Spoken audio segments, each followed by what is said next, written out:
जय श्री राम। सभी श्रोताओं का मेरे संत कल्याण वाणी चैनल में हार्दिक स्वागत है। सबसे विनती है, कृपया मेरे इस चैनल को सब्सक्राइब करें। संतों की कल्याणकारी वाणी है, इसको शेयर ज़रूर करें और लाइक करें। आज मैं पूज्य ब्रह्मलीन श्रद्धेय स्वामी श्री राम सुखदास जी महाराज जी की साधकों के प्रति जो उन्होंने प्रवचन दिए थे, उसका 5वां भाग आपके सामने रख रहा हूँ। तो इस प्रवचन का विषय है अधिकार का सदुपयोग। अधिकार का सदुपयोग। तो पूज्य महाराज जी की वाणी है। महाराज जी कहते हैं, हमें एक कहानी याद आ गई, सुनी हुई कहानी है। एक हाथी था, वो हाथी मर गया। तो मरने के बाद धर्मराज के यहाँ गया। धर्मराज ने हाथी से पूछा, अरे तुम्हें इतना बड़ा शरीर दिया, अर्थात जितने भी शरीरधारी हैं उन सबसे बड़ा शरीर दिया, और तू मनुष्य के बस में हो गया। तेरे एक पैर जितना ही तो था मनुष्य, तू भला उसके बस में कैसे हो गया। तब वो हाथी बोला धर्मराज जी को कि महाराज, ये मनुष्य है ही ऐसा, बड़े बड़े इसके बस में हो जाते हैं।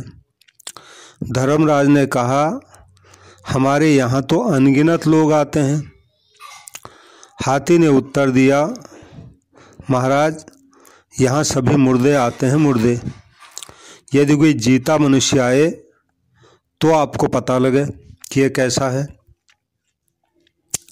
तो हाथी के ऐसा कहने के बाद धर्मराज ने अपने दूतों से कहा कि अरे दूतों, एक जिंदा आदमी तुम यहाँ ले आओ। दूतों ने कहा ठीक है महाराज। दूत तो घूमते ही रहते हैं। तो गर्मियों के दिनों में छत के ऊपर एक कायस्थ सोया हुआ था। दूतों ने उसकी खाट जो है उठा ली और खाट उठा के उसको ले चले।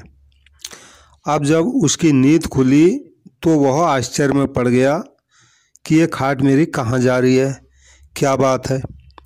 क्योंकि वह ग्रंथ लिखने वाला था, लेखन कार्य करने वाला था। उसने ग्रंथों में दूतों के लक्षण पढ़े थे। देखा कि ये तो धर्मराज के दूत मेरे को उठाकर ले जा रहे हैं। तो उसने जेब से कागज़ निकाला और उस कागज़ पर कुछ लिख दिया और फिर कागज़ अपने जेब में रख लिया। उसने सोचा कि यदि यहाँ हम चीर चप्पड़ करेंगे तो खाट से गिर जाएंगे और हड्डियाँ बिखर जाएंगी। अब जो होगा सो देखा जाएगा। तो बेचारा खाट पर पड़ा रहा। तो धर्मराज की सभा लगी हुई थी। उस कायस्थ को लेके दूत वहाँ पहुँचे। दूतों ने खाट नीचे रखी तो उसने तुरंत जेब से कागज़ निकाला और दूतों को दे दिया कि इस कागज़ को धर्मराज को दे दो। तो कायस्थ का दिया हुआ कागज़ दूतों ने धर्मराज जी को दे दिया। धर्मराज जी ने वो कागज़ पढ़ा। उसमें लिखा था, धर्मराज जी से नारायण का यथायुग, ये हमारा मुनीम जा रहा है, इसके द्वारा ही सब काम करना। और नीचे दस्तखत किए थे नारायण वैकुंठपुरी। पत्र पढ़कर धर्मराज बोले, आइए महाराज, गद्दी पर बैठिए। भगवान की आज्ञा से उसे गद्दी पर बिठा दिया गया, कायस्थ को धर्मराज की गद्दी पर। अब दूसरा आदमी मरकर आया। उसने पूछा, ये कौन है?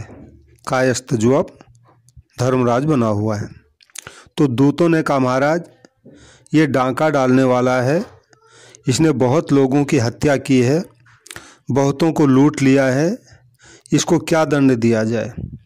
उसने कहा इसको बैकुंठ भेजो। और वह बैकुंठ भेज दिया गया। उसके बाद एक दूसरा आदमी आया मरा हुआ। तो धर्मराज ने पूछा ये कौन है? धर्मराज यानी वही कायस्थ जो बना था। दूतों ने कहा महाराज यह दूध बेचने वाली है, इसने पानी मिलाकर दूध दिया जिससे बालकों के पेट बढ़ गए, बीमारियां फैल गई, ऐसा काम इसने किया है, इसे क्या दंड दें? तो कहा इसको भी बैकुंठ भेजो। तीसरा आया, ये कौन है?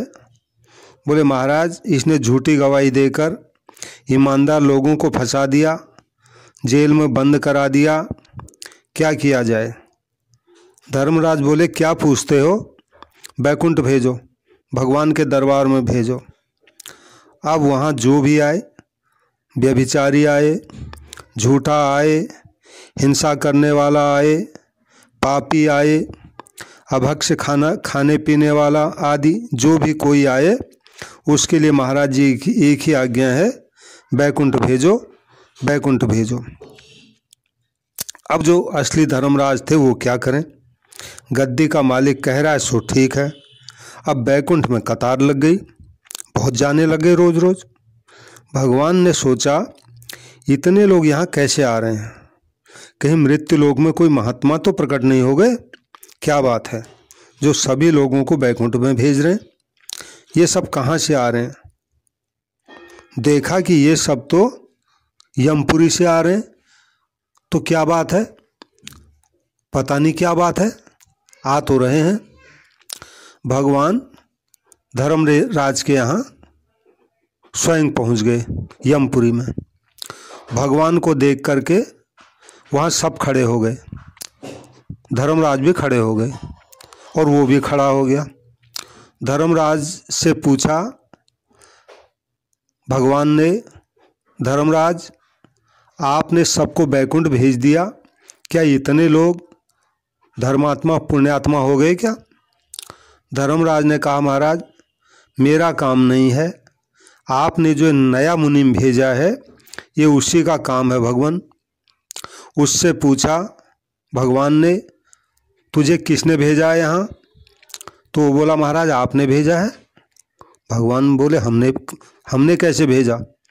उत्तर दिया उसने, क्या मेरे हाथ की बात है जो मैं यहाँ आता?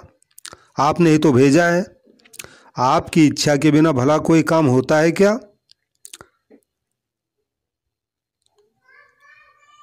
तो भगवान ने कहा ठीक है, तो तूने ये क्या कर दिया?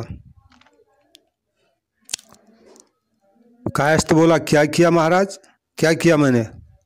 भगवान बोले तूने सबको बैकुंठ भेज दिया।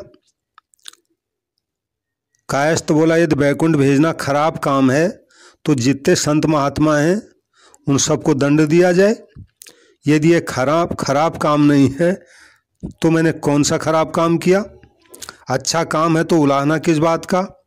इस पर भी अगर आपको मेरा काम पसंद नहीं आया तो सबको वापस भेज दें। लेकिन महाराज आपने भगवत गीता में लिखा हुआ है ये श्लोक जो है वो आपको निकालना पड़ेगा। गीता में आपने लिखा है, कहा है यद गत्वा न निवर्तन्ते तद्धाम परमम मम, 15वें अध्याय का 6वां श्लोक है, जिसका अर्थ होता है जिस धाम में जाकर पीछे लौट कर नहीं आते वही अर्जुन मेरा परम धाम है। यदि आप वापस भेजते हैं तो इससे आपका नियम भंग हो जाएगा, पीछे भेज दें भले ही। भगवान बोले बात क्या है भाई? उसने कहा मैंने अपनी ओर से भेजा तो अच्छा ही काम किया, अपनी ओर से मैंने कोई खराब काम नहीं किया। भगवान बोले बात तो ठीक है, कितना ही बड़ा पापी हो एक दफ़े बैकुंठ में चला जाए तो फिर लौट कर वापस थोड़ी आएगा वो, उसके पाप तो सब नष्ट हो गए। तो तूने ये क्या किया? कायस्थ बोला क्या किया मैंने महाराज? मेरे हाथ में तो जब भी अधिकार आए तो मैं तो यही करूँगा, सबको बैकुंठ ही भेजूँगा। मैं किसी को दंड भला क्यों देता?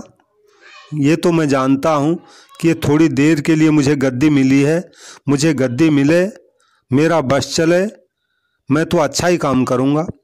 लोगों का उद्धार करना क्या कोई खराब काम है क्या? भगवान ने फिर धर्मराज से पूछा, धर्मराज तुमने इसको गद्दी कैसे दे दी? धर्मराज बोले, महाराज देखिए, आपका कागज आया है और नीचे स्पष्ट आपका हस्ताक्षर है। भगवान ने कायस्थ से पूछा, क्यों रे, ये कागज मैंने तुझे कब दिया? कायस्थ बोला, महाराज गीता जी में आपने लिखा है, सर्वस्य चाहं हृदय सन्निविष्टः, सबके हृदय में मैं रहता हूँ। तो हृदय से आज्ञा आई कि कागज लिख दो, कलम से मैंने लिख दिया।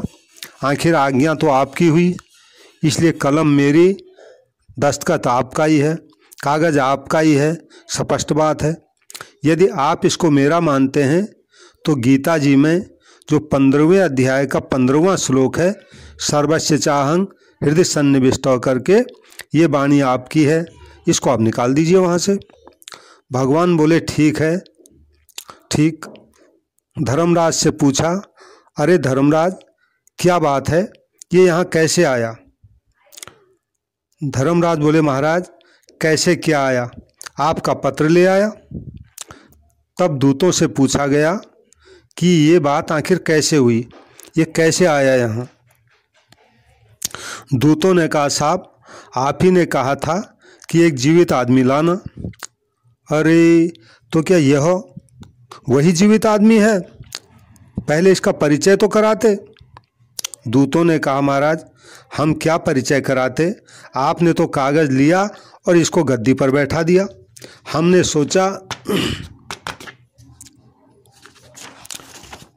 हमने सोचा कि इनका आपस में परिचय होगा, फिर हमारी हिम्मत आपसे बोलने की कैसे होती,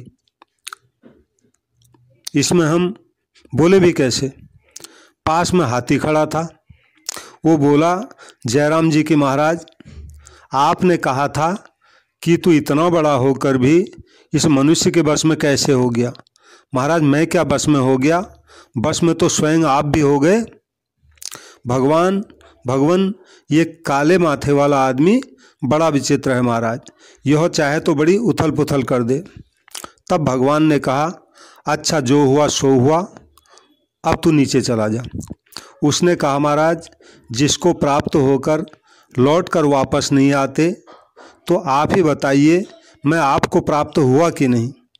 भगवान ने कहा, अच्छा चल भाई, अब तू चल मेरे साथ बैकुंठ को। तो कायस्थ बोला, महाराज मैं ही चलूं क्या अकेले?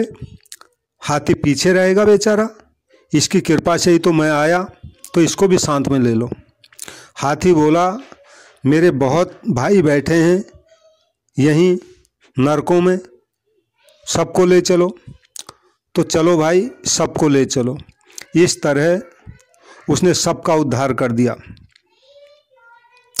तो महाराज जी कहते हैं, संभवतः यह कहानी तो गढ़ी हुई है, परंतु इसका सिद्धांत पक्का है कि अपने हाथ में अगर कोई अधिकार हो तो उससे सबका भला करो, सबका उद्धार करो, कल्याण करो, जितना कर सको उतना ही कर दो। अपनी दृष्टि में हम किसी को भी दुख क्यों दें, संताप क्यों दें?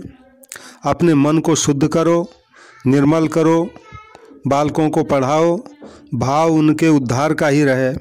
सर्वभूत हिते रता, यानी सब प्राणियों के हित में रत रहो, प्राणी मात्र के हित में रति रहे। क्योंकि यह गद्दी तो थोड़ी देर ही रहने वाली है।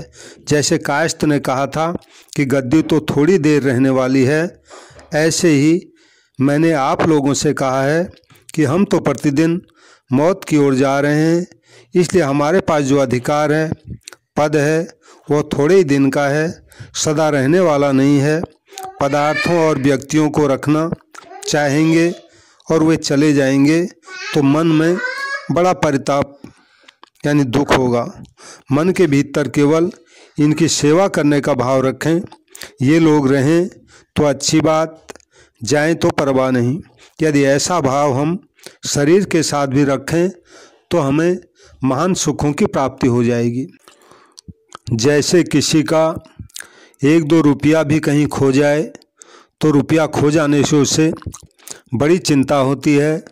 पर यदि उसने 100 रुपये भी ब्राह्मण भोजन में लगा दिए, अच्छे काम में लगा दिए, तो 100 रुपये की चिंता नहीं होती, प्रत्युत प्रसन्नता होती है कि रुपए अच्छे काम में लग गए। पैसा अच्छे काम में लगा दें तो प्रसन्नता होती है और खो जाएं तो संताप होता है। ऐसे यह संसार है, इसका वियोग अवश्य होगा।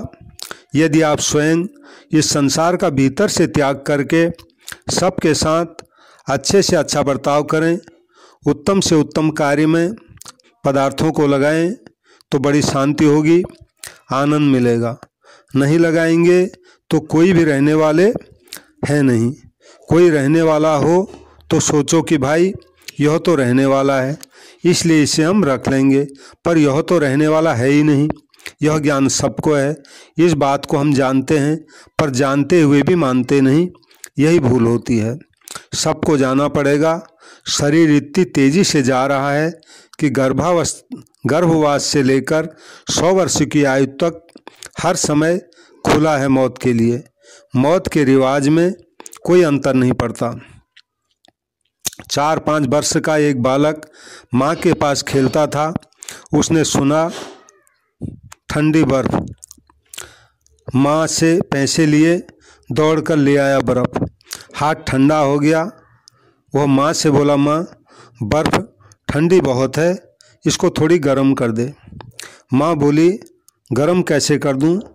छोरा बोला, तू भोजन बनाती है, तू गर्म करना जानती है, तो थोड़ी गर्म कर दे, क्योंकि यह अधिक ठंडी है। माँ बोली, बेटा ये गर्म नहीं होती। छोरा बोला, माँ तू रसोई बनाती है, गर्म करना तुझे आता है, इसको गर्म कर दे। माँ नड़ती है, पर छोरा रोने लगता है। माँ जानती है कि बर्फ़ गर्म नहीं होगी, गर्म करे तो ये बर्फ़ नहीं रहेगी और बर्फ़ रहते गर्म होगी नहीं। बालक हठ करता है, कब तक? जब तक उसे ज्ञान नहीं होता कि गर्म होने पर बर्फ़ नहीं रहती। अर्थात वह यह समझ लेगा कि बर्फ़ तो ठंडी ही रहने वाली है, गर्म करने पर पिघल जाएगी, बर्फ़ रहेगी नहीं, तो फिर वो हट नहीं करेगा। ऐसे ही ये संसार जाने वाला है, रहने वाला है नहीं। ऐसा जानने वाला रखने का हट करेगा क्या? अच्छा, ऐसा कौन है जो नहीं मानता कि शरीर मरने वाला है? यह तो गलने वाला है, गलनी माटी है, यह तो जाने वाला है। फिर भी हम मन में धारणा करते हैं कि यह बना रहे। कितनी मूर्खता है। बालक तो बड़ा होगा तब समझ जाएगा। पर आप कब बड़े होंगे भाई? जिस दिन से आप यह समझ लें कि यह शरीर तो जाने वाला है, उस दिन से जाने वालों से अच्छी तरह से काम लो और काम अच्छी तरह से करो, बर्ताव बढ़िया से बढ़िया करो, उनसे लाभ लेना हो तो लाभ लो, सेवा करनी हो तो सेवा करो। पर जाने वाले को रख कैसे सकते हैं? यह तो जाने वाला ही है। आज दिन तक यह रिवाज नहीं रहा कि इसको रख लें। यह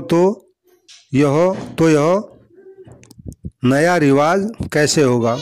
इसलिए आज दिन तक जो भूल हुई सो हुई। अब आगे सबके साथ बड़े आदर का, उपकार का, सेवा का, प्रेम का बर्ताव करो। शास्त्र की आज्ञा, धर्म की मर्यादा के अनुसार सबकी सेवा करो, सबको सुख पहुँचाओ, तो सबके हित में आपकी रति हो जाएगी। ते प्राप्नुवन्ति मामेव सर्वभूत हिते रता। प्राणी मात्र के हित में जिनकी रति है, उनके लिए भगवान कहते हैं वे मुझे प्राप्त होते हैं। संसार में जो वस्तुएं हैं वे सब वियुक्त होने वाली हैं। वे जब वियुक्त होने वाली ही हैं, तब उनसे सेवा करके लाभ ले लो। कैसी बढ़िया बात है। शरीर जाने वाला है, व्यक्ति जाने वाला है। इस कारण जब तक साथ में रहे अच्छे से अच्छा बर्ताव करो। पता नहीं किस समय यहाँ से जाना पड़े। रेलगाड़ी समय पर छूटती है तो उसके लिए हम समय से पहले स्टेशन पर पहुँच जाते हैं और तैयारी पहले से कर लेते हैं। वह गाड़ी तो समय पर छूटेगी, पर यह गाड़ी तो कब छूटेगी कुछ पता नहीं, सुबह छूटेगी कि शाम को या दोपहर को, इसका कुछ पता नहीं। किस दिन छूटेगी कुछ पता नहीं। कुछ वर्ष पहले की बात है, जोधपुर में एक तांगे वाला था। स्टेशन से यात्रियों को लेकर जा रहा था। बीच में चाबुक उठाया घोड़े को मारने के लिए, तो झट से गिर पड़ा और मर गया। चाबुक भी घोड़े को मार नहीं सका। ये दशा है हमारे शरीर की। एक बार कई आदमी आए थे नापासर में। वे एक जगह ठहरे थे। स्नान करने की तैयारी हुई तो उनमें से एक का कपड़ा खाट के ऊपर टंगा था। खाट पर हाथ रखकर कपड़े लेने गया कि खाट पर गिर पड़ा और समाप्त हो गया। तो आपके हमारे शरीर क्या फौलाद के बने हुए? क्या पता मौत किस समय आ जाए, इसलिए हर समय तैयार रहें। जैसे स्टेशन पर समय से पहले जाते हैं, इसी प्रकार पहले से ही तैयार रहें। उत्तम बर्ताव करेंगे तो मरने में दुख नहीं होगा। वस्तुएं यहीं रह जाएंगी और जाना पड़ेगा। मन यदि इनमें रहा तो सोचते रहेंगे कि यह वहाँ रह गई, अमुक वहाँ रह गई। संतों के पद में आया है, हाकम आए हवालदार छोड़ नगरी रे हंसा छोड़ नगरी। दोए घड़ी ठहरो यमराजा, माया पड़ी है मेरी बिखरी। हाकम आए हवालदार छोड़ नगरी। यहाँ माया पड़ी है, इसे समेट लें चाहे छोड़ दें तो क्या अंतर पड़ेगा?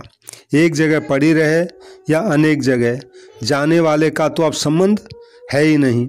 मान लें कि एक आदमी प्रतिदिन 1000 रुपये लाता है, तो ऐसे वह 12 महीने तक लाला कर उन्हें रख दिया और बाद में मर गया, तो क्या अंतर पड़ा बताओ?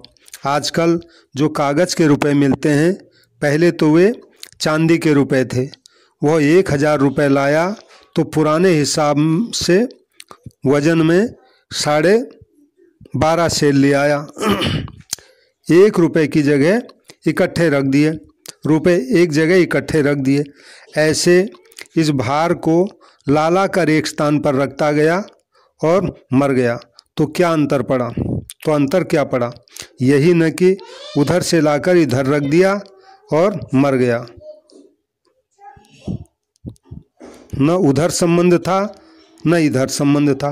बोझ ढोया, 12.5 सेर प्रतिदिन लाया। गधा एक दिन में कितना ढोता है? मनोमन एक प्रकार की तोल ईंट पत्थर ढोता है, परंतु शाम को निश्चिंत रहता है और आपको रखे हुए रुपयों की रात दिन चिंता सताती है। सुबह होने तक कौन कौन आया पूरी निगाह रखते हैं। इस तरह चोरों की, डाकुओं की चिंता रहती है। सज्जनों, यह धन असली धन नहीं है। असली धन तो भगवान का नाम है, जिससे सब माला माल हो जाएं। कबीरा सब जग निर्धना, धनवंता नहीं कोई। धनवंता सोई जानिए, जाके राम नाम धन होए। इस धन के कमाने में सब स्वतंत्र है। पैसा कमाने में कोई स्वतंत्र नहीं है, सब परतंत्र हैं। यह बात पक्की है। कोई भाई बहन 1-2 माला फेरने का नियम लेते हैं, तो कोई स्नान करके ही भोजन करने का नियम लेते हैं। वे कहते हैं कि इतना ही नियम हमारे से होता है, परंतु पैसा कमाने का किसके नियम हैं भाई? कहते हैं कि यह तो हाथ की बात नहीं है। जो हाथ की बात नहीं है उसके तो पीछे पड़े हैं और सोचते हैं कि लखपति बन जाएं, माला माल हो जाएं, और जो हाथ की बात है वह नाम लेते नहीं।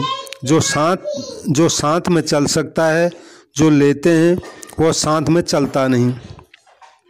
जो साथ में चलता है उसे लेते नहीं। परिणाम क्या होगा जरा सोचो। यह तन तो जासी, यह शरीर तो जाएगा भाई। जाने वाले से का परदेसी की प्रीति, जाव तो बार न लावे। क्या प्रीति करें, क्या पता कब चल दे। हम तो मौत के मुंह में बैठे हैं, कब यहाँ से चल देंगे कुछ पता नहीं। इसलिए भगवान के नाम का तो जप करें और दूसरों की सेवा करें, हित करें, हर तरह से दूसरों का उपकार करें। ये दो ही बातें गाढ़ बांध लें। एक तो भगवान को याद रखें और दूसरा यहाँ की वस्तुओं के द्वारा यहाँ के लोगों की सेवा करें। एक तो भगवान को याद रखें और दूसरा यहाँ की वस्तुओं के द्वारा यहाँ के लोगों की सेवा करें। उनमें भी एक तो अभावग्रस्तों की सेवा करें और दूसरे जो अपने पूजनीय दादा दादी याद हैं उनकी आज्ञा माने, उनकी सेवा करें तो जन्म सफल हो जाएगा। मुक्ति प्राप्त करने में सब स्वतंत्र हैं। किसी वस्तु पदार्थ आदि को अपना न मानकर सेवा करेंगे तो मुक्ति हो जाएगी। यदि किसी वस्तु पदार्थ आदि को अपना समझकर सेवा करेंगे और उससे अपना सुख लेंगे तो बंधन हो जाएगा। छोड़ना किनको है? जो स्वयं छूट रहे हैं और आपको हर समय छोड़ रहे हैं, अर्थात जो जाएंगे ही छूटेंगे ही, उनका मोह छोड़ना है। तो जो छूटने वाला है ही, फिर उसकी ममता छोड़ने में क्या जोर लगता है। इसलिए जिनका छूटना निश्चित है और जिनको छोड़ना निश्चित है, उनकी ममता का त्याग कर दें, शरीर में अहंता ममता का त्याग कर दें, निहाल हो जाएंगे। निर्ममो निरहंकारः सौ शांतिम धिगच्छति, दूसरे अध्याय का 71वां श्लोक गीता जी का। जहाँ निर्मम और निरहंकार हुए कि शांति प्राप्त हुई। यही ब्राह्मी स्थिति आपको, हमको और सबको मिल सकती है और हम सब इसके अधिकारी हैं। शर्त यही है कि हम सच्चे हृदय से इसको चाहें, फिर सबसे बड़ा सुख मिल जाएगा और दुख सदा के लिए समाप्त हो जाएगा। इनका त्याग करने और न करने में हम सब स्वतंत्र हैं। हम चाहें तो अहंता का त्याग कर सकते हैं। जब सब छूटेगा ही तो अपने पहले से ही ममता का त्याग कर दें, सब का सब भगवान के अर्पण कर दें कि हे नाथ, यह सब आपकी वस्तु है, सब भगवान का है। यह अच्छी बात है। हमने तो बीच में आकर छापा मारा है, अपना माना है, इसलिए ठाकुर जी को दे दें। त्वदीय वस्तु गोविंदो तुभ्यमेव समर्पये। हे नाथ, आपकी वस्तु आपके समर्पित है और चुपचाप भीतर से ही शरीर, बुद्धि, मन, इंद्रियों से अपनापन हटा लें। इस तरह सब भगवान के अर्पण करके उनको याद करें और मस्त हो जाएं कि आनंद हो गया, जिम्मेदारी समाप्त हो गई। ठाकुर जी की वस्तु उन्हीं को सौंप दी तो वे सबको बिल्कुल स्वीकार कर लेंगे। यह कहने की भी आवश्यकता नहीं है क्योंकि वे हर जगह विराजमान हैं। नारायण नारायण नारायण। जय श्री राम, जय श्री राम, जय श्री राम।